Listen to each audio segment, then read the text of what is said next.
people that I've missed so much, and you should all come to Texas. We have 3 bedrooms. So I get the privilege of introducing the Dewbrews from Texas. Before I do, I just want to thank Hetty and Nikki. They're beautiful friends of mine. Nikki, thank you for the invitation, because I love this house.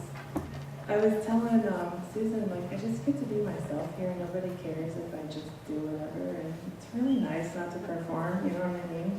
Okay. So there's a lot I could say about Susan, and so before I start though, I want to honor the Barr family, Pastor Steve, Linnea, and Ruth. Something really fascinating happened. There's 2 times in my life where you've probably heard people talk about the dark night of your soul. I'm 41 now, but 2 times in my life I had these dark nights. And it's interesting to me that we're here today, because the Barr family in this house and the Dewbrew family in their house in Texas both took me in. Okay. And just love me unconditional. And you guys have this, I think there's a special place in heaven for people like you, and it's here now, and we invited all the angels in the city to come. So I just, they came. So I met Susan Dewbrew, and she was on staff at Convergence Church in Fort Worth, where Scott and I have been. And Gregory, and then she had to, are you going to tell your story, or do you want me to talk about it? Gregory actually got really sick, and so, past her salary, health insurance, she started praying, I gotta make some money to pay all these medical bills, thanks Obama, and we thanks him, and I wasn't going to blame the thing. So the Lord gave her real estate, and what's really cool is she said to me when she came to me in my wheelchair 2 years ago during my dark night of the soul and said, I'm going to pay your way to school. I'm like, I don't want to be a realtor. I'm called to the ministry. She's like, yeah, I know. The ministry is real estate. You're bringing people out of poverty and teaching them to get the biggest investment of their life, and you minister to people. And I'm like, she goes, I know, it felt like a demotion to me too. I thought it ended up being a promotion. She is killing it. In Fort Worth, which is a city of 1 million people, her peers voted her top 10 realtors in the city because of her integrity and her honor. And that incredible man back there, who I love, Mr. Gregory Dewbrew, has been feeding the poor for years. The needy, we go there. His food distribution company. I love it because he calls himself a pastor, and he's not waiting for someone to give him the title, because he is. Anywho, so what I want to say about Susan is, she said something last night. Where's my dad? I love my dad. Isn't he amazing? Yes. My dad just doesn't. He's a person with no ego, he's just precious.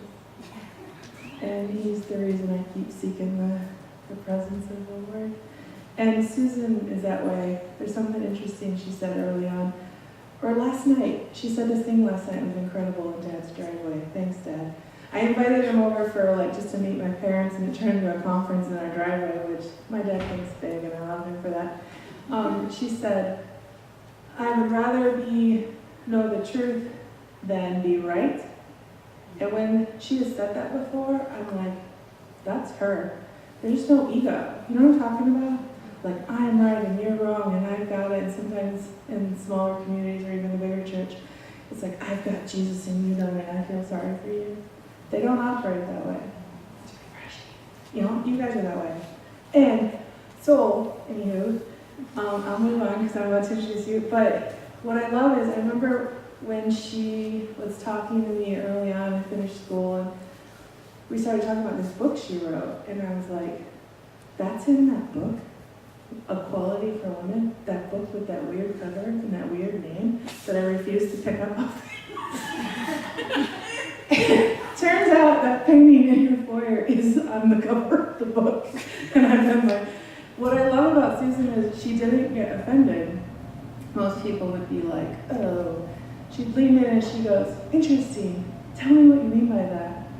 And I looked at her and I'm like, that was really rude. I shouldn't have even said that. And she's not, there's no ego. And that's her baby, this message she's been carrying and burning inside. And I told her, I said, it's just, how do men pick up that book and read it? There's a brine on it, it's lavender. And she goes, well, maybe you're here to help me rebrand it. And I was like, well, maybe. And there's, it constantly over the last 2 years in business and everything, she's willing, when something's true, she just wants to know, and she'll drop it and run. And I just want to honor you in that, and I want to invite you up here, and I don't know if Gregory's coming with you, but they've become family to us, they've adopted us, and you're all welcome to come visit Fort Worth. She has a house, I have a house, and you're all welcome. And you have the house, we have the food. They have the food. Oh yeah, you don't have a bedroom anymore, they're all offices. So Susan, I just bless you and I bless your voice and that you are the message. And like my dad told Jody, she's not waiting for a movement, you are the movement. I say that over you, you're not waiting for a movement, you are the movement. And Jesus the King is one with you. We bless this house. Thank you.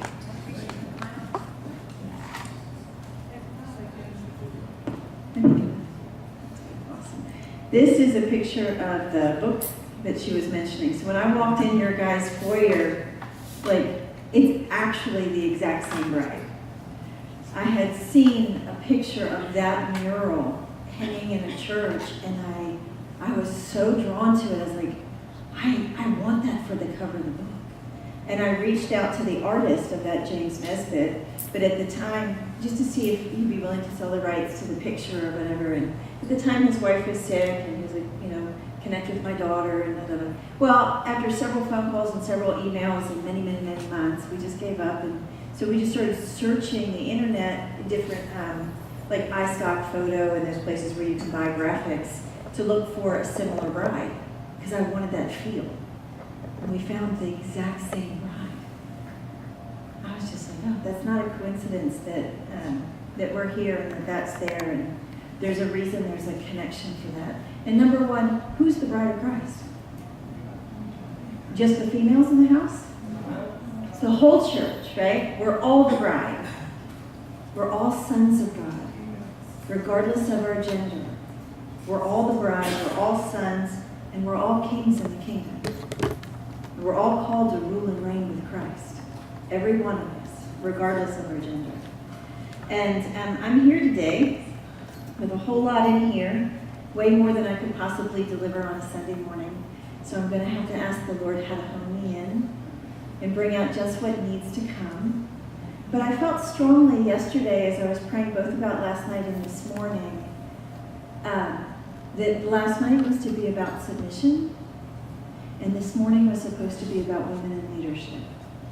And so I'm going to give you a very brief synopsis of last night, because I can't talk about leadership without describing the kingdom of heaven on earth and how God's kingdom is very different from the kingdoms of this world.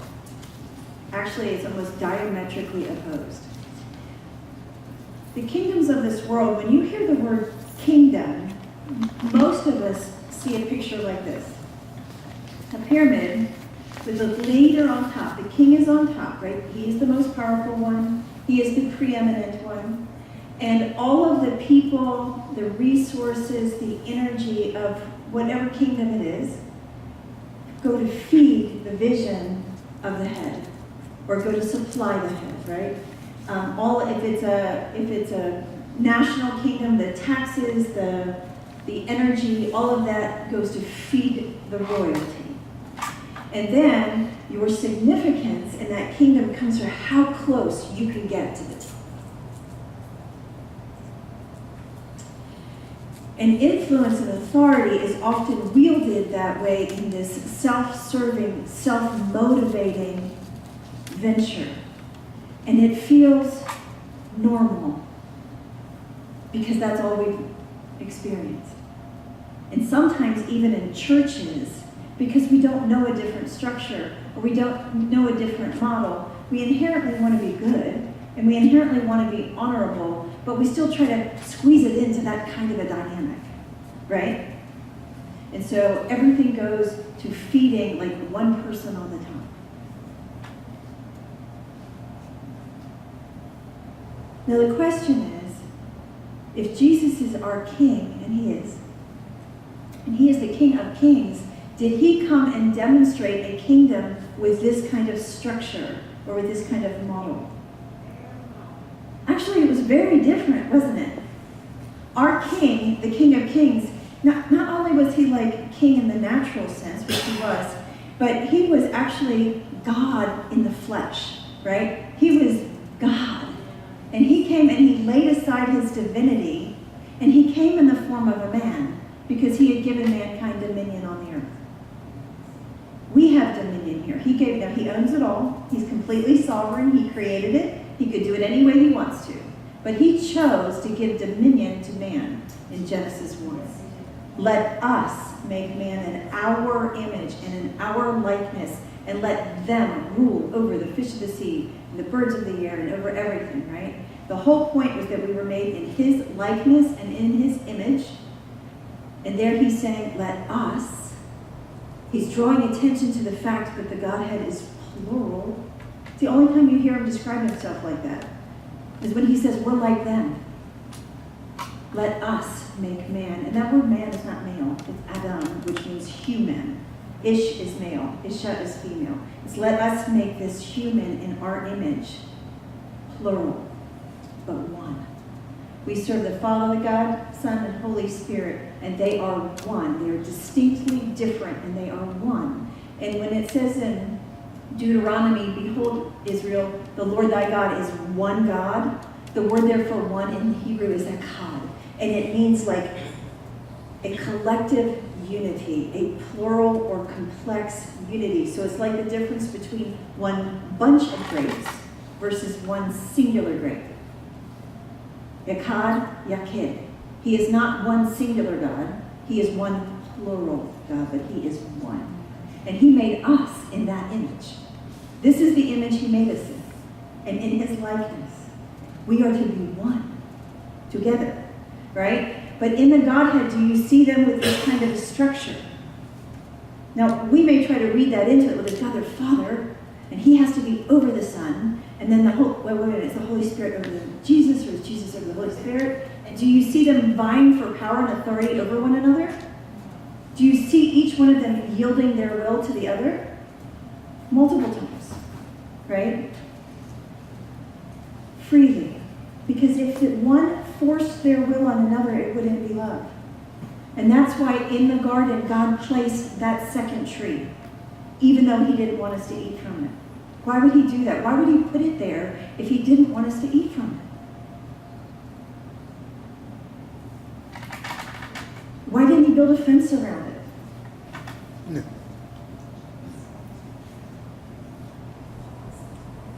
He could make us do his will if he wanted to. He's big enough and he's strong enough. Love will never force its own way on another. If he made us do his will, it would not be love. We would not be family. We'd be servants. He's building a different kingdom. And so when Jesus came, he was demonstrating the kingdom of that realm, not the kingdom of the realm that mankind made with our own dominion. When we got dominion, in the fall, we started like wanting to take control over one another. That was the curse. That her desire would be for him, but he would rule over her. That word for desire there isn't like a passionate desire. It's the same word desire in chapter 4, where Cain is upset with Abel and he's getting ready to kill him. And God says, sin's desire is for you. Like if he doesn't control himself and he acts out, sin is trying to manipulate Cain into killing Abel because sin wants to control Cain. Sin's desire was for him. He wanted to manipulate and control Cain. And her desire was going to be for him, but he would rule over her. That's the curse. That was not God's original plan for mankind. His original plan for mankind was unity and oneness, like they have. And together, the two totally different beings were to fit together, and the places of our differences were the places where we were supposed to connect. Right? Our differences are to be celebrated because those are the places where we're supposed to connect. But if our power, or actually because of that level of unity, we have power like God has power, then what do you think the enemy wants to do? Separate us, get us to divide. Because it's in our unity that we are like God and that we have power. And love is the power source of heaven. And so when you're coming together in that kind of love, you're releasing the kingdom of heaven on earth. Right? So when Jesus came and he's demonstrating that kind of a kingdom, he does it in a different way. See, he's not building a pyramid scheme where all of the people, all the disciples, everybody needs to serve him. Right? Did he say, I came to be served? No, he said, I did not come to be served, I came to serve. It's a different kingdom. So if it doesn't look like this, it doesn't look like a pyramid, and my husband had a vision from the Lord once. We showed him a picture of a pyramid. He said, what's inside of a pyramid? Dead bones. It produces death, not life. So Jesus, when he came as our king, right? But he came to establish a temple, right? Where he himself is the chief cornerstone. He lays down his life for us and sets the foundation. And then in this structure of living stones, the foundation is what? What is the foundation? What comes first? Right, the cornerstone, and then the apostles and the prophets, right? It's laid on the foundation of the apostles and the prophets, meaning the leaders laid a foundation to lift others up. It's a totally different kingdom. It's a totally different kingdom. And when you understand that, then when we start talking about the kingdom and positions and structures and authority, because of the old filter, you're going to have to keep going Etch-a-Sketch. Because you're going to keep trying to force it into this kind of a structure. Right? It's true. Like you start hearing the first apostles and then prophets, right? And you start thinking first apostles and then prophets and then teachers and pastors and leaders and what, and then helps and then miracles. And like, well, wait a minute, that doesn't fit in that structure. So we set that verse aside and we go to the one that doesn't mention the one that helps and healings. Because you can't put healings in this structure, right? Because we're saying we want apostles and prophets and pastors and teachers to be offices that we esteem highly, and everyone comes and serves. And do you know why we settle for that? No. You know why we settle for that? 2 reasons. Number 1, you don't know who you are. You do not know how valuable you really are. And that your place in this living structure matters. You becoming all you were created to be matters. And the other reason is because it's a whole lot easier to make them do it. You sit back and just judge and criticize them.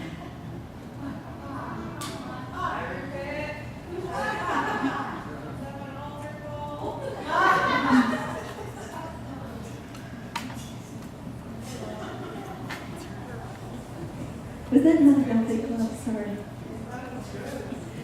That was the first time I said that. But it's true, yes? I mean, sometimes it's easier for us to sit back and judge the one who's on the forefront, plowing ground, and getting mad at people. And believe me, the enemy wants us to divide, and he doesn't care what we divide over. It could be race, it could be religion, it could be gender, it could be money, it could be education. It doesn't matter. As long as he can get us mad, or he can get us to feel inferior, it doesn't matter what he gets us to disconnect from, because our power comes from our unity. Right? And you're not going to have unity without honor.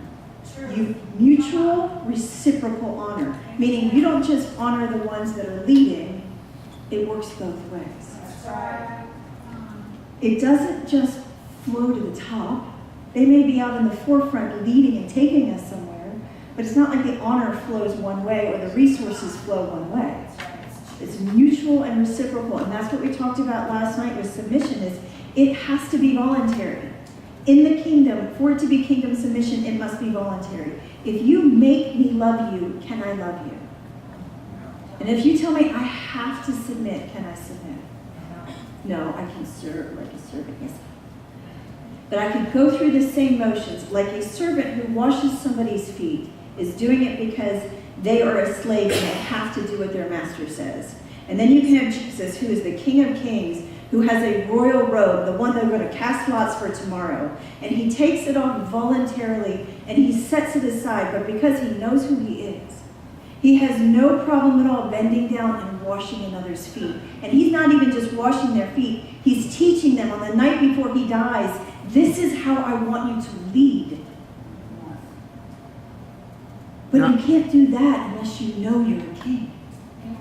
Because you're not going to release the kingdom, you're just going to go through the motions. We did a whole message last night on submission. I can't get into all that tonight. But Gary will have a recording of it later if you guys want it. So he's not building a pyramid scheme, he's building a living temple. And we are all a part of it. We are all part of the body, and God wired you and made you specifically and uniquely like you because you are necessary and because you're valuable. And it doesn't matter what that looks like. It just has to be you, right? Yeah. Mark 10. If you have your Bibles, you can open to Mark 10 or your phone app. We're going to look at just a couple verses in Mark 10.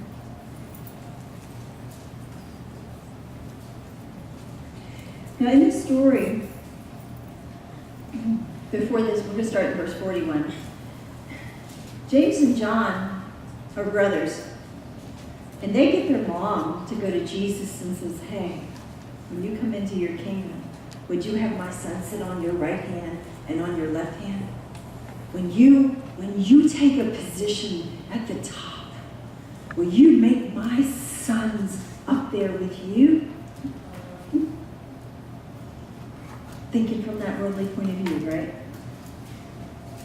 And hearing this, the other 10 disciples begin to feel indignant with James and John. Why do you think they're indignant with them? Ego? Jealousy? I love how Bill Johnson said it. They're probably mad that they didn't get their moms to ask Jesus to do that. And calling them to himself, Jesus said to them, you know that those who are recognized as rulers of the Gentiles lord it over them, and their great men exercise authority over them. But it is not this way among you. But whoever wishes to be great among you shall be your servant. And whoever wishes to be first among you shall be the slave of all. For the Son of Man did not come to be served, but to serve and to give his life a ransom for many. In the kingdom, when you want to be the greatest, or if you want to be significant, if you want to be valuable, you give yourself away. Love does not seek its own. Love does not just take unto itself, right? Love gives it away.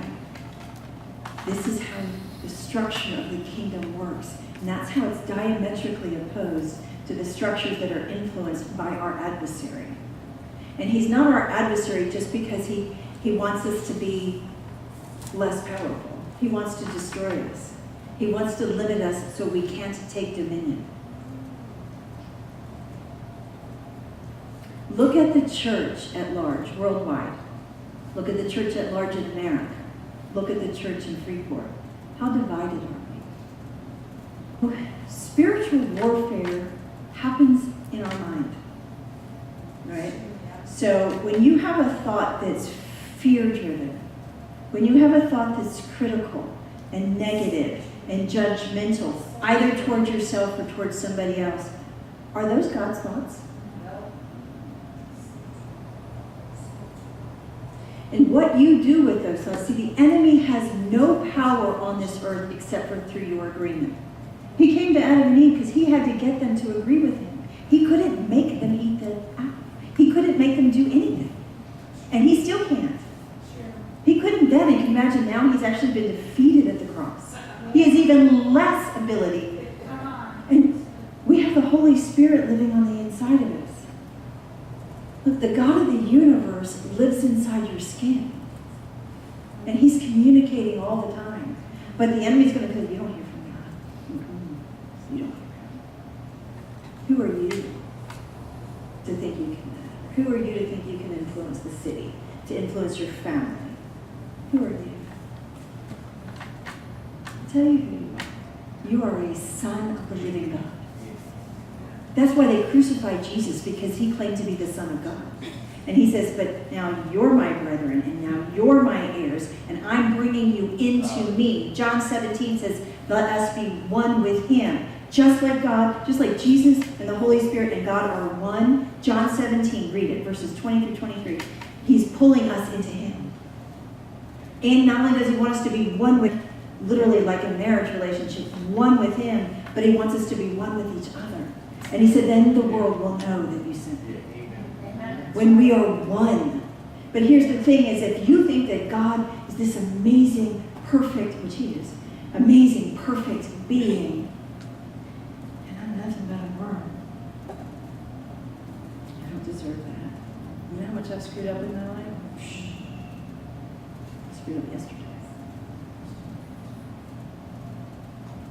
Who wins when we withdraw from that? The enemy. In John 17, Jesus said, Father, let them know that you love them as much as you love me. We're like, how could he love me as much as he loves Jesus? Jesus was perfect. His love is unconditional. He perfect love. And he can love you perfectly. He sees you for everything that you were destined to be. He sees you for everything you were created to be. He's not looking at you, John. He took care of that at the cross, right? So we have to look at each other through the eyes of love. We have to look at each other through the eyes of honor. If you're looking at the other person and always seeing their faults, who are you making agreement with? Gary told a story last night about his son's homecoming, where they had this team and they were building a big homecoming float. And there was different grades on the same team. And Gary's son was a senior. Well, some juniors on the same team went and destroyed the float. And they got taken off the team, and they were good players. So now the team is handicapped going into the homecoming game because there was infighting amongst themselves. Jealousy or whatever, right? And then what was worse was as the game was coming down to the final minutes, the quarterback decides not to play the team call. He decides to step out and do it his own way, and they lose the game. Well, he thought he knew best. Sometimes it's not about whether we know best. Sometimes it's about the team. Sometimes it's what's best for all of us. And when we lay our life down and support other people, when we lay our life down to lift others up, are we not all going to go higher? Is there a ceiling or a cap to this? Not when you're building this. Now, there's a cap when you're building this. Right? Oh, there's only so much room to go. But you know what? The foundation can get as big as we want it, and it can hold as many people as we can fit. We're all one body, all of us. You guys are a body, and your body is part of another bigger body, is part of another bigger body. We're all part of a body, and we're all meant to fit together. We're all meant to fit together. And we're living stones, and we may get moved around some. And if your heart is like, well, they're supposed to serve me, but God's now called them to a church down the street, if we don't understand that we're all still part of the same body, we'll get mad at them. We'll be crushed that they left us because we're building our own kingdom. Right? Instead of blessing them and still staying connected with your heart. And now it's actually expanded because our hearts are still connected and we're growing across town. So why do we even have leaders or leadership? Like, what's the point of government? Right? Can anybody just do their own thing? I mean, it's very individualized. We're all important. We're all unique. We're all a thumbprint, you know. But when you come together in agreement, you can move mountains. When you come together in agreement, one put 1,000 to flight, but two can put. And so the purpose of government, like I even love our American government because we got it at a very high level. The purpose of our United States government, which is a democracy or a republic, is for 3 stated purposes. Right? Life, liberty, and the pursuit of happiness. Life meaning the government's job is to protect us. To protect and to promote life. And that's what we do as a team. That's what we do together, right? It becomes exponential. We become more like our corporate worship is important. Like your individual worship is important, but isn't there something different about the corporate than the individual, right? Yeah. The enemy, if he can get us to divide and get off all by ourselves, he can really pick us off, right? Liberty, freedom. Freedom was so important to God that he created it from the very beginning that we had to have a choice. If there is no freedom, love cannot grow. Love cannot exist in an environment absent of freedom. And here's where you can say, well, what if I'm enslaved in a foreign country? Like, what if I'm a missionary in China and I get thrown in jail? I'm no longer free. Can I still love? Well, is your freedom an inside job or an outside job?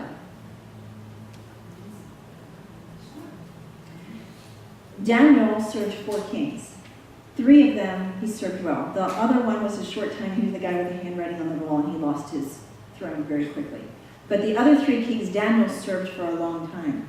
Now, Daniel had been taken out of Israel as a slave into Babylon. All 3 kings he served as a slave. And all 3 kings, Nebuchadnezzar, Darius, and Cyrus, they all wrote letters to the whole known world describing Daniel's God as the God Most High. He impacted the whole world for God as a slave. And the only reason he had influence with those kings was because he loved them. And they loved him. And they trusted him. Because he honestly loved them. And he submitted to them. And he served them voluntarily. His freedom was in here. Now, Daniel 1, it's interesting, it says that he was raised, and he was of the noble family.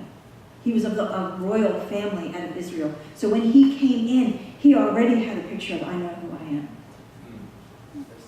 Right? Joseph was daddy's favorite. Coat of many colors, was esteemed. He had 2 dreams, that he would be a leader, that he would be a ruler. And he gets sold into slavery. And in slavery, he's lost his freedom, but he rises to the top of Potiphar's house. How do you rise to the top as a slave? You think you do it by being mad and bitter, and I'm the victim, and everybody owes me, and I'm your Or do you know who you are? And you serve well, and you love well, and you rise to the top. Potiphar was devastated when his wife accused him of rape and he had to send him to prison. So what happens in prison? Does he want to go home? Yeah, when the cupbearer and the baker come to him to interpret their dreams, he's like, remember me when you get out. And you're like, he wants to leave. And you would think at this point, I've always said, I think this was Joseph's defining moment. Because in that moment, when they come and say, interpret our dreams, if I were Joseph, I probably would have been, dreams? Look where dreams got me. Dreams don't come true. And dreams will get you in trouble. It's best not to dream. I probably would have let the spirit of disappointment, of words not coming true, dictate my defining moment. We don't know which one's our defining moment. And it was still 2 years after that, 2 years before Pharaoh had a dream. And they're like, oh yeah, there's this guy in prison. He can interpret your dreams. Now Joseph became the number 2 in command of the most powerful nation on the planet. And he saved Israel, and he was still a slave. He still couldn't go home. But he was a king on the inside. Do you know who you are? See, when you know who you are, that you are royalty. Peter says you are a royal priesthood. And if you're the son of a king, how do you become a king? Are you elected king? Or are you born king? Born. Who's your daddy? You are royalty, right? That's who you are. But if you don't believe it, or that the enemy can convince you that you're not, you'll never step onto a place of authority on the earth. You have to, like the original sin was they didn't believe what God said about them.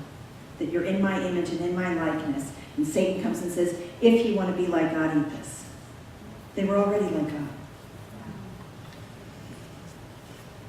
So we have government to protect life, to promote freedom, and the pursuit of happiness, to help us fulfill our destiny, to come together to lift us all up. We all have a goal of taking dominion for the kingdom on the earth. That's our job. And that's the kingdom of goodness, the kingdom of liberty, the kingdom of love, the kingdom that lifts everybody up out of poverty, out of sickness, out of disease, out of despair. And we can do this by laying our life down, by fulfilling exactly who he wants us to be. Without saying, well, that's not as good as somebody else's calling. What difference does it make? When David went to war, the guy that handled the bags got the same reward as the guys that were out on the battlefield.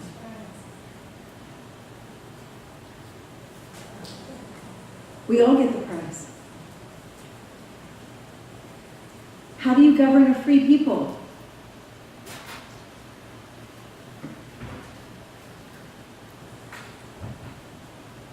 You make them do your will? Release them. I agree. Leaders have visions from the Lord of where we're going. And they have a way of communicating and finding people who are going the same way. Like, hey, you're an eye too? Like, oh, let's all be an eye together. Let's be the most amazing eye we can be. Oh, you're a foot. We're all, the different churches have different roles and have different functions. And we overlap and we flow. And it's not a nice, neat little structure. Sometimes people may flow into your sphere for a little while, and you're there to just sow into them, and then they move on. That's okay, because the Lord's bringing a whole host of people who are coming with resources on the backside of that. Right? Because are those people your resource? Not. But without oneness, we can't do that. And so that gets us into the topic of headship. Headship is a biblical concept. Our 21st century idea of headship is skewed, though. Because in 21st century America, if I say they are the head of a corporation or they are head of state, we have this picture, right? That's what it means. Number one. That's what we think of when we think of head. That's not what the word means. The biblical word head. First time head is ever used in the Bible is in the Genesis account in the creation of Eden. And it said a river flowed out of Eden and became 4 heads. Like it's the source of something, right? That's the beginning of headship. And then in the New Testament, in the Greek, it's the word kephale, and it also means the source of something. But the main point of it is every time that the word headship is used, it's used in the context of unity. It's always used in the context of the head and the body coming together and being mutually dependent. Like, can the head live without the body? Can the body live without the head? No. Even in Greek literature at this time, the whole point of it was there's 2 parts coming together that are mutually dependent. That's the point of headship. And just like submission was a voluntary knowing who you are, knowing you have the right to say no, knowing you have freedom and you have choice and you have power and you have identity and you choose as an act of your will to come under to lift someone up. That's submission, right? To come under to lift someone up. How does Jesus talk about headship in the Bible? What is that husband supposed to do? Lay his life down to lift another up. It's the same picture, right? With Jesus being the head of the church, does that mean he's dictating and controlling and getting his will? Getting his way? He doesn't lead like that? He doesn't lead like that. Never did when he walked on the earth, and he doesn't now either. He doesn't want to lead a bunch of slaves. He wants to lead a bunch of kings. See, when he took the slaves out of Egypt and into the wilderness, over 1.5 million to 2 million people all were promised that they could go into the promised land. How many made it? 2. 2 people that God promised, you can take the promised land, you can go in. Why didn't they make it? They still saw themselves as slaves. They're still looking for somebody to tell them what to do. They didn't believe God could really do that. They didn't believe they were big enough. They didn't believe that they could do anything.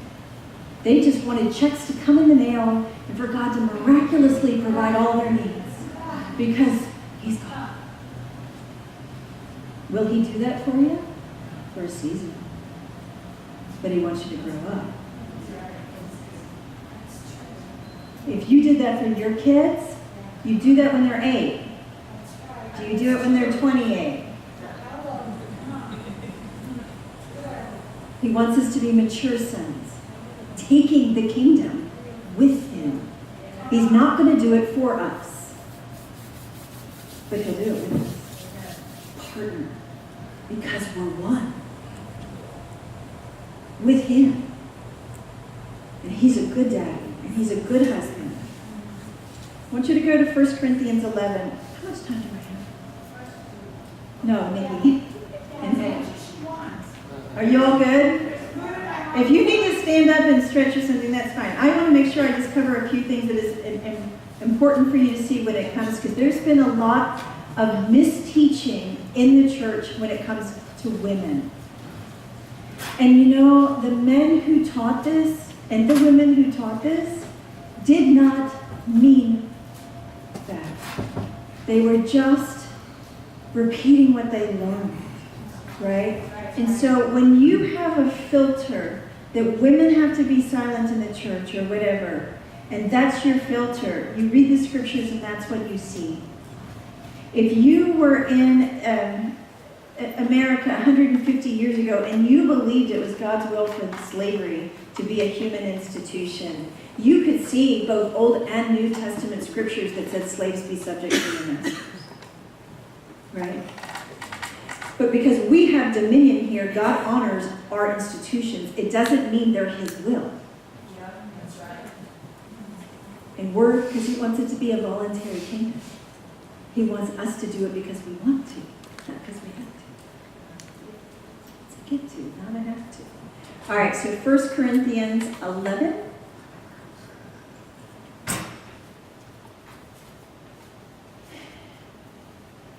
Corinth had a bunch of contentions going on. And in chapter 7, verse 1, Paul says, now about the things you wrote to me. Paul is answering their letter. And he's getting ready to quote some of what they're saying, and then he himself is going to refute it. And that's why he's getting ready to sound schizophrenic. Because he's going to say one thing and then contradict himself. And say something, but he's quoting what they're saying, and then he's going to tell them his opinion. Okay? All right. So verse 4. Every man who has something on his head. Oh, wait. Let me go to verse 3, just very briefly.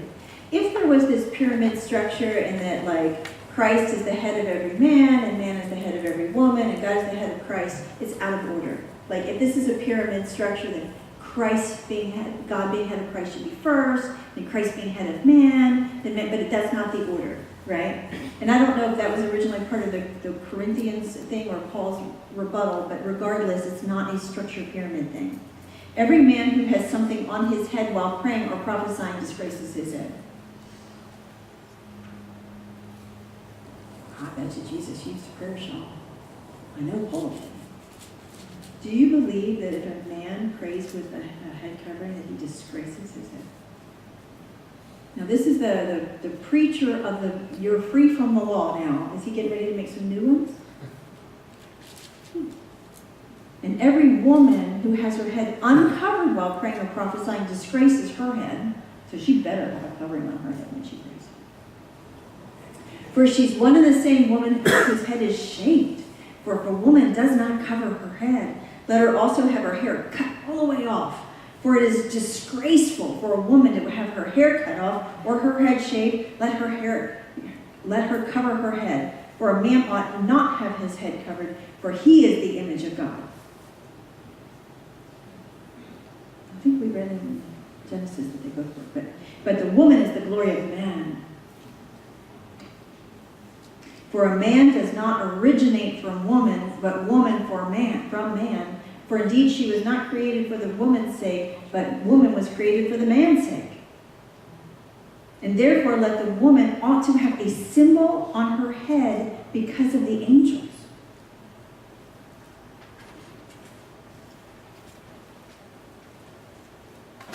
And so what happens in American churches today is we'll take something like that and we don't understand it contextually. And so we'll say, well, maybe it was just this cultural thing at the time and women had to cover their heads back then, but you don't have to cover it now. Or we're going to take some other verses that apply to now, but they don't apply to then. And you start making this really weird thing like who decides what's for then and what's for now, right? But what if the next verse actually says, however in the Lord, okay, so what's happening is, first of all, let's answer some of their questions. No, that's fine. Okay. However, in the Lord, neither is woman independent of man, nor is man independent of woman. So Paul's getting ready to address them and answer this. The part of their argument about this is that the woman was created for the man. He came first, and therefore he's preeminent. She came to serve him. And Paul's like, okay, not only is that a bunch of crap, but now you come from her, right? She may have come from you to begin with, but now you come from her. But all things come from God. So you can't claim that as like the order of creation gives you a divine right to rule over women. But here's the thing is if you even process, like some of these things, if you just step back and process for a minute, if they're arguing that the order of creation gives man a divine right to rule over women, like that's part of God's design, then why would God have gone in the order of creation? He created inanimate things first, like dirt, rocks, water, sun, moon, stars. And eventually he gets to like simple life forms like plants, and then animals, and then humans, and then finally the female. Like what would that order of creation mean? It doesn't mean she's more than either. But you can't use the order of creation to say she's less than. You just can't. Hello. But when there's an error, it doesn't work. Whereas the woman originates from the man, so also the man has his birth through the woman, and all things originate from God. And it says, judge among yourselves. And then it's getting ready to ask a couple of questions. And in the Greek, there's not actually interrogatory words. So these may actually not have originally been questions, but we're going to answer them as if they were. Is it proper for a woman to pray to God with her head uncovered? Does not even nature itself teach you that if a man has long hair, it's a dishonor to him? But if a woman has long hair, it's to her glory, for her hair is given to her for a covering. This is the only time in the Bible it talks about a woman having to have a covering. But how many of us feel like, ladies, how many of us feel like we have to have a covering? I mean, I wasn't even born and raised in church, but the minute I got in there, it was one of the things I was taught. And some people in authority, now they even start like, you have to have a covering. This is the only time it says that. The only time. And let me ask you a question. Is it dishonorable? It says, doesn't nature itself teach you that for a man to have long hair, it's a disgrace, a dishonor to him? Does nature teach you that? If a man lets it go to nature, what will happen to his hair? It will grow just as long as a woman's. The ancient Chinese culture, the ancient American Indian culture, their long hair was, important to them in their culture. Censored. Yeah, was there any men in the Bible? Does the Bible itself actually teach you that for a man to have long hair, it was a disgrace for him? Samson was a good one. His strength was actually his hair. He lost his anointing when his hair was cut. The Nazirite vow, and I think it's Leviticus 6, but the Nazirite vow, which the Lord himself prescribes, when you set yourself apart for the Lord for a season, one of the things you do is you do not cut your hair.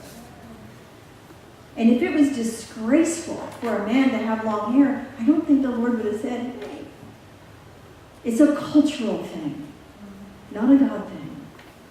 And so not only is it a cultural thing that the men had to have short hair, but it was also a cultural thing that the women had to have long hair, and that they had to have like a covering over their head.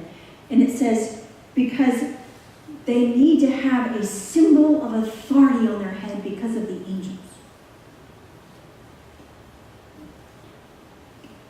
Yeah? See that in the law anywhere? In history anywhere? Like, who's our covering? We're covered by the blood. And that's the only covering we need. We don't have to have a symbol of authority on our heads. That was this false Corinthians perspective. And Paul's answer is in verse 16. And he says, but if one is inclined to be contentious, we have no such practice. Neither do the churches of God. We have no such practice. Now here's the thing. The NIV and the New American Standard changed that to say we have no other practice, because it just contradicts everything that was just said. But when you look up that word in the Greek, and mine's actually a New American Standard version that has other, but it has a little footnote, and when you look at the footnote, it says such. Like, we have no such practice. We do not do this in the church. We don't have hair length and head covering practices in the church. Turn to chapter 14. That's the next one. It's okay, you're good. Chapter 14, verse 34. Same bunch of contentious Corinthians. And again, he's responding to their letter. He's answering them. It says, the women are to keep silent in the churches, for they are not permitted to speak, but they are to subject themselves, just as the law also says. If they desire to learn anything, let them ask their own husbands at home, for it is improper. It actually is disgraceful for a woman to speak in church. And when I first got the revelation, the Lord spoke to me that my current, I believed this stuff in the beginning, that the way traditional people believe. And he was showing me that I was wrong, and I'm like, but I'm going and I'm like looking up the Greek and all this, and I'm like, and it starts getting worse because it's actually like in the same sentence, it tells you twice, no sound is to utter out of a female's voice in church. That it would be disgraceful. I mean, no singing in the choir, no giving of announcements, no teaching in the worship, like no sound. They're not even to be taught. If they want to learn anything, they should ask their husbands at home. In this culture, it was illegal for women to be taught the scriptures. Illegal. She could not speak to her husband in public, especially if he was a rabbi. And if she was a witness of a murder, she could not testify in a court of law because her word meant nothing. Women in this culture were nothing. And the Corinthians are saying it would be disgraceful if you let them start speaking in the assembly.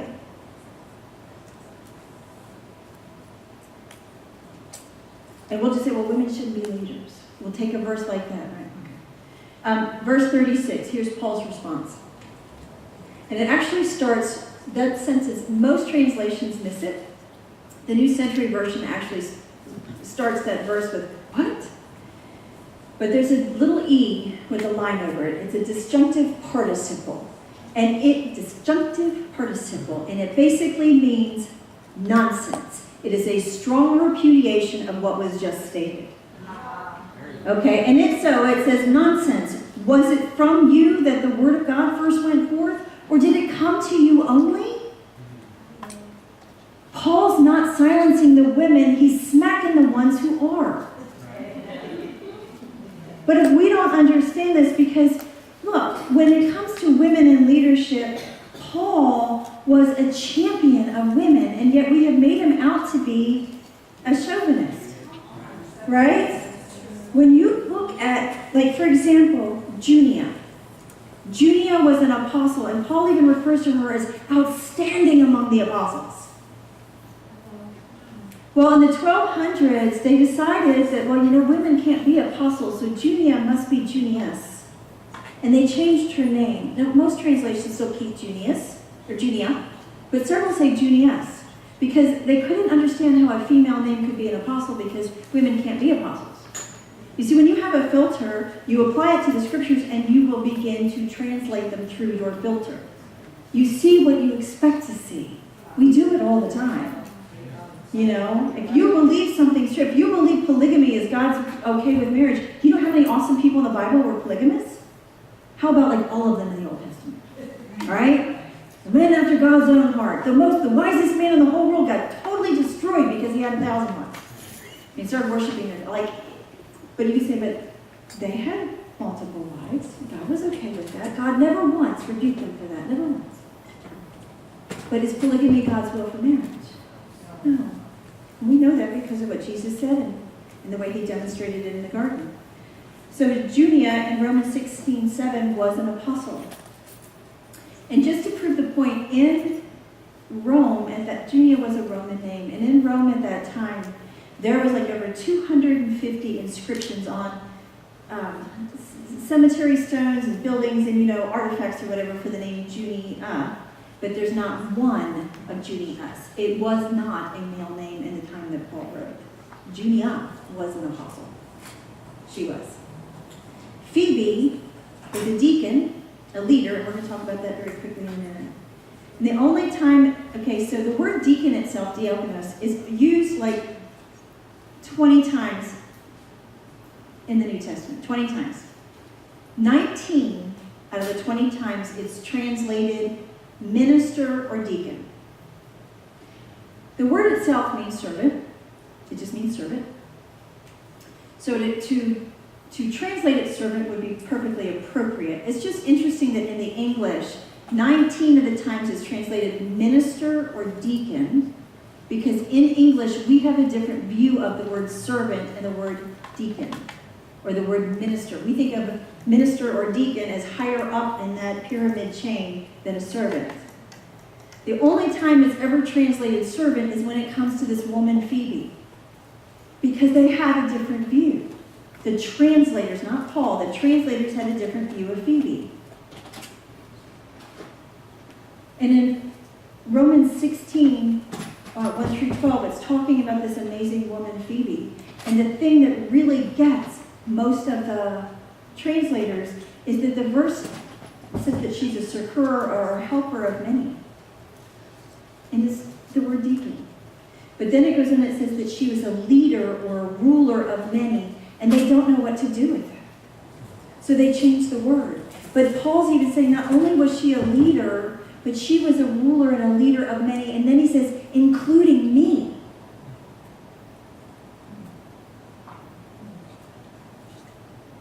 We don't get that when we're trying to fit it into this kind of a structure. How could she lead Paul? Well, because it's not like this. Him being an amazing apostle and reigning 2/3 of the New Testament and all that doesn't put him in this pinnacle chain above anybody else. He may be going somewhere and taking others with him. And she helped him too. Hello. In the Old Testament, Deborah was a judge, and a judge wasn't just like a judge in a courtroom. She was the national, secular, and religious leader of the day. With God's permission and with his anointing. Despite their human institutions. Priscilla was a teacher. Her and her husband Aquila were a powerful teaching couple. And a lot of people are like, okay, because they want to do this. Well, they're like, whatever name is listed first, like that's the most prominent. Well, I think she's listed like 6 times, and 4 of the times her name is first, but 2 of the times his name is first. Like, what difference does it make? They're one. And if you're really one, how can one of you be above the other? And if you are fighting to maintain that position, you are not one. And ladies, and if you're blaming him because he's the head and things aren't going your way, it's your fault too. It works both ways. Yeah? Yeah. So in a day when these women, it was illegal for them to speak in public, they couldn't testify in a court of law, Jesus was talking to women, releasing women, Paul was empowering women, and this was against the law.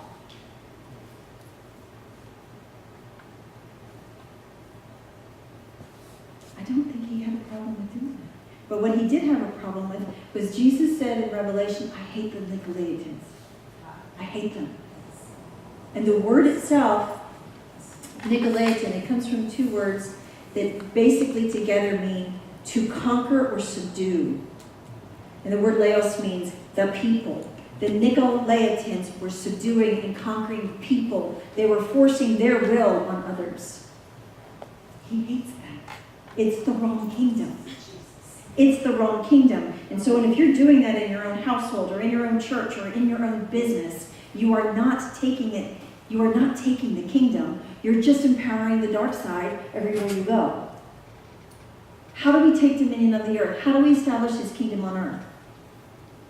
Jesus said the kingdom of heaven is within you. The kingdom of God is within. Luke 17:21. Literally, the word there means within, like the inside of the cup versus the outside of the cup. And so when you're making agreement with his thoughts and when you're empowering and loving people, you are spreading the kingdom everywhere you go. And then somebody else says, and then we become exponential, right? And then God gives us those divine downloads for taking cities. When you're faithful over the little, he says, I'll make you a ruler of cities. It's about dominion. But you have to know your identity. And I know it's getting really late. In Timothy, a couple of points real quick and then I'll close. It's important to know and to take the enemy's lies and confront them head on. Because what breaks off a lie? Truth. It's the easy button, right? We may have been wrong. It's okay that we were wrong. We meant well. The people who taught us it meant well. We just forgive them and move on, right? If you harbor resentment or bitterness towards somebody who taught you something wrong or misused you or abused you, and you hold on to unforgiveness, you're still empowering the wrong kingdom, right? Jesus was able to maintain his power and his authority because he knew who he was, he was confident in his identity, and he forgave. Even as they were crucified, they knew what they were doing. He just forgive them no matter what they do. They may not have understood the full ramifications, but they knew they were crucifying an innocent man. Forgive them. Forgive them. Walk in love. And if they're still controlling you or whatever, just like Joseph and Daniel, you can still choose to have freedom on the inside. Yes? It's not always about your external circumstances. It's about changing your world. And there's a difference. 1 Timothy 2:12. We won't turn to all of them just for the sake of time. But 1 Timothy 2:12 says, and permit not a woman to teach or have authority over a man. Now, the regular word for authority is the word exousia. That is not this word. This word in Timothy is the word authentian, and it's a different word. The word exousia, which we normally think of as authority, the only time it's ever talked about in the relation to men and women, the husband and the wife, is it says that the man has authority over the wife's body. Exousia. But then it also says the woman has exousia or authority over the husband's body. It's always mutual. It's always mutual. In the kingdom, it has to be mutual, right? This word for authority is never mentioned in the Bible anywhere else, so you have to go outside the Bible to find out what it means. And in the context, Timothy is in Ephesus, and there's this Diana or Artemis worship. It was the worship of this female deity. And if you were Roman, it was Diana. If you were Greek, it was Artemis, but it's the same goddess. And part of their worship was they would have these, they had temple prostitutes, and they had these orgies and all this kind of stuff. And the female, powerful female, would overtake the man and overtake him sexually. She would use her sexual mores or whatever to overtake him and overpower him and control him. And back in the day, about 500 years before Paul, that she would actually kill him as part of the worship and sacrifice to Diana. By Paul's day, they're not killing people, but they're still having the orgies, they're still doing the sexual prostitution and all of that. and they will pantomime the murder, or at least do the whole act of she's overpowering him.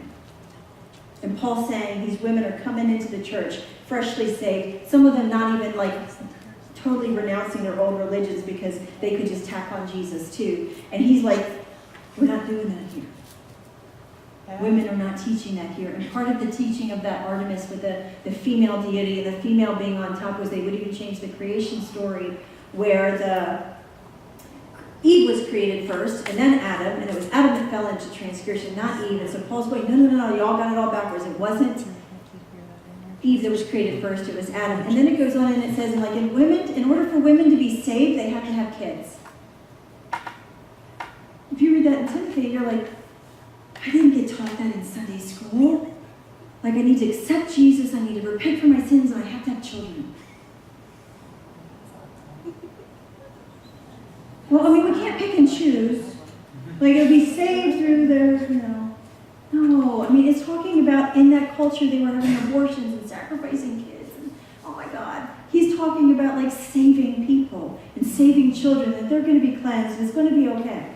Right? He's talking about a specific culture and what was going on there. Yes. That's good. And you can't pick and choose. Like, you can't say, well, women can't have authority over men, but they can get saved without having kids. You know what we do. 1 Timothy chapter 3. And again, 1 Timothy chapter 3 is talking about like overseers and elders and all that. And so again, we're going to bring our little filter because we think an overseer is the guy on top. We think an elder is somebody who rules the church. Well, actually, when it's talking about elders in 1 Timothy 5, 1 through 2, and it's talking about elders, it's talking about mature people, more mature. The more mature you treat like fathers. And the more mature women you treat like mothers. It's the same word. It says elder men and elder women. It's talking about elders. Some of our translations kind of take off the word elder, but it's actually there in the Greek. And it says then the younger ones like brothers and sisters. It's not talking about people who are ruling a church. And then in 1 Timothy 3, 1 through, it says it's talking about overseers and elders. In that context, from verse 1 down to 13, and we're going to close. It says, if any man wants to be an overseer, it's a good thing he wants to be. And then it goes on and it talks about he has to be one man, he has to have one wife, he has to, right? When you look at that chapter, and you go through and you circle every masculine pronoun in there, and you look in the Greek, they're not there. There's over 10 masculine pronouns, and actually it even says, has to be one man, like has to be a man. That's not in the Greek. There's only one pronoun in that whole section, and it's at the very beginning, and it says, if anyone, not if any man. But our translators viewed that they had to be men, so they added them for clarity. Even words like has to be a man. You look it up. Like I can take all the little underlined words. They're not there in the original. I'd love to take you all through that sometime. Okay. So can women lead?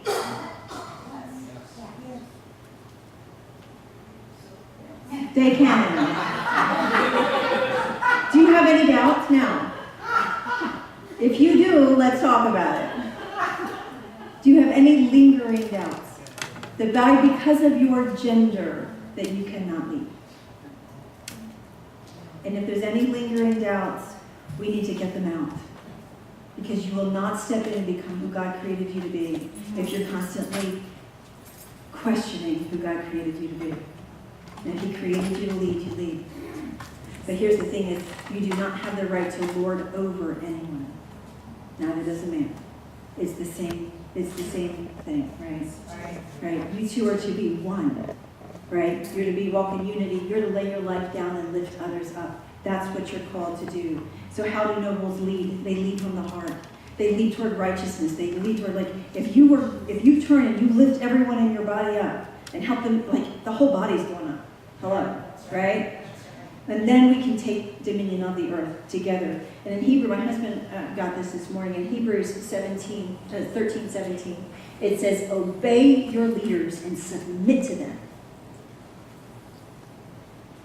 Does that just kind of throw out everything we said about this being a different kingdom? When you look up the word obey there, it doesn't mean to obey like we think of in the English, especially when we put a book to it. It means to be persuaded, to trust them. Trust your leaders. And then it says to submit to them. And that word submit is not hupotasso. It's not the coming under to lift other up. It's a different word.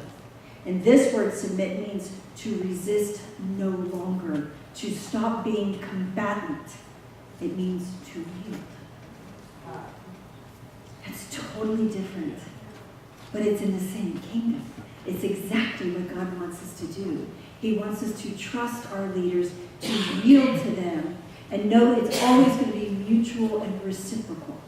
And life flows when we do that. Yes? Now here's one of the things that I saw before we came to Freeport. I was praying one day about the trip in general. And I saw a glass ceiling over Freeport. And there's often been the expression about the glass ceiling and limiting women on the earth.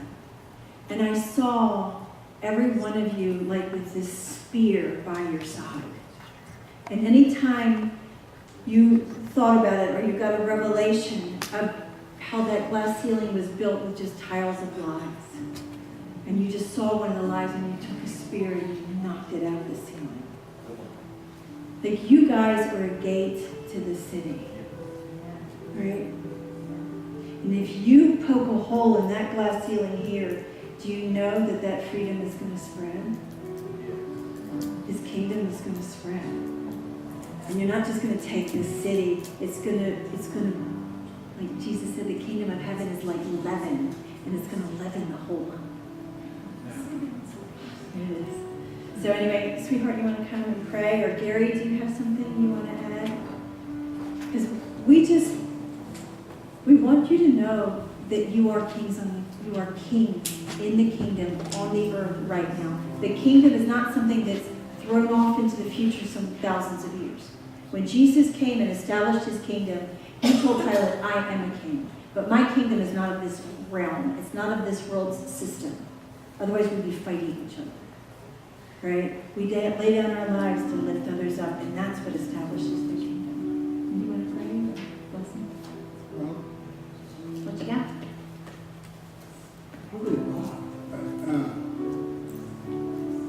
So a lot of us, this is a lot of meat, right? A lot to chew on. And some of it, you probably only get the full revelation of it for a few days. Maybe a week, and all of a sudden you go, oh. But this morning, we want to be able to pray with you. If you need prayer, if you feel you've been oppressed for too long, if you feel that it is time to take the onion off, peel a layer off, we're here to do that. We're here to help you, to love you, to lift you up, to encourage you to step forward. Because it's love. And this is something new for me. It's love covers a multitude of sins. We've all heard that, right? Huh? All of us have heard that? But do you know it's your love that covers a multitude of sins? It's not just God's love. They're okay. Don't worry about it. But it's your love is what covers a multitude of sins. See, it's not, we get it all backwards all the time. We take it as just God's love. Well, God loves everybody. Well, yeah, He does. But you know something? He's in love with you. Does that sound a little better? He's in love with you. Not just loves you. There's a whole bunch of that I could talk about. But but if you want prayer, we're here. Scott's here. we'll If release. you wanted to bypass your brain and Yeah, just we'll go let- straight let's to your let- heart, let's have talk Scott lay about his hands on you. But see, that we came here because we really felt when we were asked to come to Freeport, something stirred in us. It's like, we always like to say our baby jumped. You know, and when Susan came in the door this morning and saw that, The same bread. It's not a coincidence. It's not a it coincidence. really jumped in her. And so, you know, we were meant to be here. It's a divine appointment. And so, we're here. There's one thing too, that when I heard about Kim Clement's prophetic word over Freeport and that it was going to start on Avon Street, we had a meeting there last night. I'm one of those left-brain analytical girls, so of course I had to look up the word Avon. It's actually in the Bible. It's Strong's number, it's the Hebrew 5777, I believe. And it means iniquity and perversion. And here's the thing is you're in Freeport and you are free from iniquity and perversion. And what our filter was about women was the wrong version. It was a perversion. Right? It was. And when you understand that when you got born again, you are no longer a sinner. You are no longer in iniquity. That is no longer your nature. Now, Adam and Eve sinned without a sin nature, and so can you. But you're doing it knowingly. You're doing it by faith. You're doing it on purpose. It's not like you can't help it anymore. You're not flawed. You have a brand new nature. You are now in Christ, and He is in you. And you have the ability to do anything He wants you to do, but He will not force His will on you. Ever. And if you have a version of God in your head that's a big, bad, mean judge in the earth, He's going to smack you down if you do something wrong, and you have to work so hard to please Him. You have to read your Bible, and you have to pray, and if you don't do enough, and how much is enough? Always a little bit more, right? Just a little bit more. It's a love relationship. He just wants you to love Him. And if you don't have a heart or passion for God, just ask Him to give you it. And He'll do it. Right? So we bless you guys. We honor you. We release you as kings on the earth. And we bless you to come into your authority and your place and your unity. And here's the thing is you don't have to try. You just be. Like you said, you just breathe them in and breathe them out. Right? And I believe too, when Henny and I were talking last night, and he shared a little bit of his struggle. I was falling asleep last night. I felt like the Lord said, some of those struggles aren't even His. Like, they're not your struggles. Like, sometimes you'll go through something, and it's actually for other people. Like, you're learning things, and you're discovering things, and it's not always all about you. And that's true in the positive sometimes, and it's true in the negative. And so some of the struggles you're going through, like some of it doesn't really matter if they're yours or not, because you're going to overcome them either way. But some of them, you can't look at there's inherently something wrong because you're struggling. Like, you have to be able to carry this message. You have to get to the other side. And how do you come under and lift her up? How do you demonstrate headship like Christ did? How do you do that? And you're going to learn that, and you're going to be able to share others, because if you guys are going to be knocking the ceiling, those lies off that glass ceiling, you have to be able to know what they are, how they look, what they feel like, and recognize them when you see them and go after them like they're there to limit you, because they are, right? They are there to disempower you. And look, if the bride is limited, if her power and her glory is veiled, and the two of you are one, how's that working out for you? Like a car, right? If half of a car is broken, how well does the car work? It's one car. You can't have half of it broken and think you're going to get anywhere. You two are one. You have to unveil her glory and let her shine, whatever that looks like. I'm the mouth, I'm the teacher, and it does not limit Him at all.